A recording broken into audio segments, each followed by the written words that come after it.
निष्काम भक्ति। कुछ वर्षों पहले की बात है। एक भक्त था।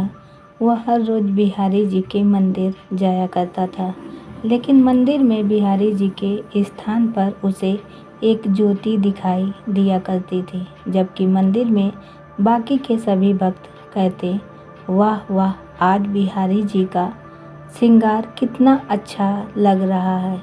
बिहारी जी का मुकुट ऐसा है, उनकी पोशाक ऐसी है।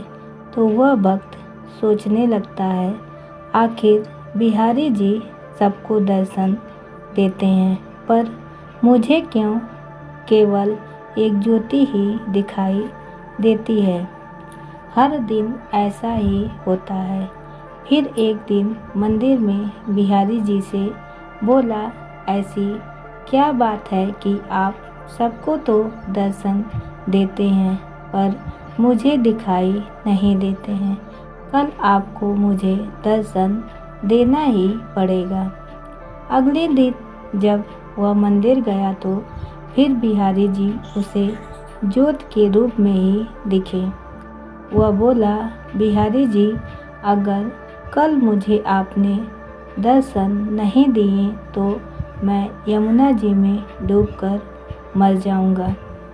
उसी रात में बिहारी जी एक कोढ़ी के सपने में आते हैं, जो कि मंदिर के रास्ते में बैठा रहता था, और बोले, तुम्हें अपना कोढ़ ठीक करना है। वह कोढ़ी बोला, हाँ भगवान बोले, तो सुबह होते ही मंदिर के रास्ते से एक भक्त निकलेगा। तुम उसके चरण को पकड़ लेना और तब तक मत छोड़ना जब तक कि वह ये न कह दे कि बिहारी जी तुम्हारा कोढ़ ठीक कर दे। अगले दिन होते ही वह कोढ़ी रास्ते में बैठ गया। जैसे ही वह भक्त निकला, उसने उसके चरण पकड़ लिए और बोला, पहले आप कहो कि मेरा कोढ़ ठीक हो जाए। वह भक्त बोला, मेरे कहने से क्या होगा, आप मेरे पैर छोड़ दीजिए। कोढ़ी बोला, जब तक आप ये नहीं कह देते कि बिहारी जी तुम्हारा कोढ़ ठीक कर दें, तब तक मैं आपके चरण नहीं छोड़ूंगा। भक्त वैसे ही चिंता में था कि बिहारी जी मुझे दर्शन नहीं दे रहे हैं, ऊपर से ये कोढ़ी पीछे पड़ गया है। तो वह झुंझला कर बोला, जाओ बिहारी जी तुम्हारा कोढ़ ठीक कर दें, और मंदिर चला गया। मंदिर जाकर क्या देखता है, बिहारी जी के दर्शन हो रहे हैं। बिहारी जी से पूछने लगा, अब तक आप मुझे दर्शन क्यों नहीं दे रहे थे। तो बिहारी जी ने बोला, तुम मेरे निष्काम भक्त हो। आज तक तुमने मुझसे कभी भी कुछ नहीं मांगा, इसलिए मैं क्या मुँह लेकर तुम्हें दर्शन देता। यहाँ पर सभी भक्त कुछ न कुछ मांगते रहते हैं, इसलिए मैं उनसे नज़रें मिला सकता हूँ। पर आज तुमने रास्ते में उस कोढ़ी से कहा कि बिहारी जी तुम्हारा कोढ़ ठीक कर दें, इसलिए मैं तुम्हें दर्शन देने आ गया। भगवान जी की निष्काम भक्ति ही हमेशा करनी चाहिए। भगवान की भक्ति करके यदि संसार के ही भोग सुख मांगे तो फिर वह भक्ति नहीं, वह तो सौदेबाजी होती है। जीवन का दुख बिल्कुल नमक की तरह होता है। एक बार एक नवयुवक किसी संत के पास पहुंचा और बोला, महात्मा जी, मैं अपनी ज़िंदगी से बहुत ज़्यादा परेशान हूँ। कृपा करके मेरे इस परेशानी से निकलने का कोई उपाय बताएं। संत बोले, पानी के गिलास में एक मुट्ठी नमक डालो और उसे पी जाओ। युवक ने वैसा ही किया। इसका स्वाद कैसा लगा? संत जी ने पूछा।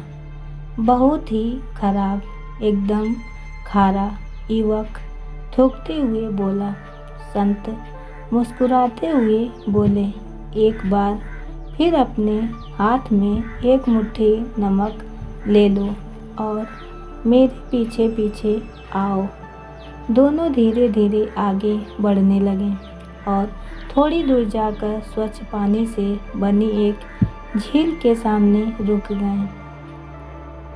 संत बोले, चलो अब इस नमक को पानी में डाल दो।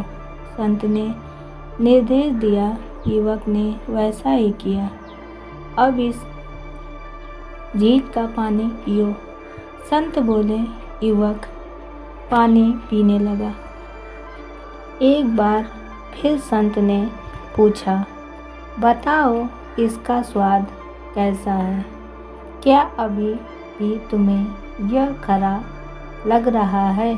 नहीं, ये तो मीठा है, बहुत अच्छा है, युवक बोला।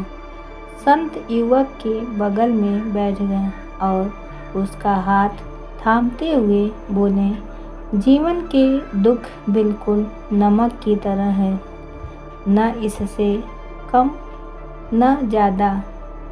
जीवन में दुख की मात्रा वही रहती है, बिल्कुल वही, लेकिन हम कितने दुख का स्वाद लेते हैं ये इस पर निर्भर करता है कि हम उसे किस पात्र में डाल रहे हैं।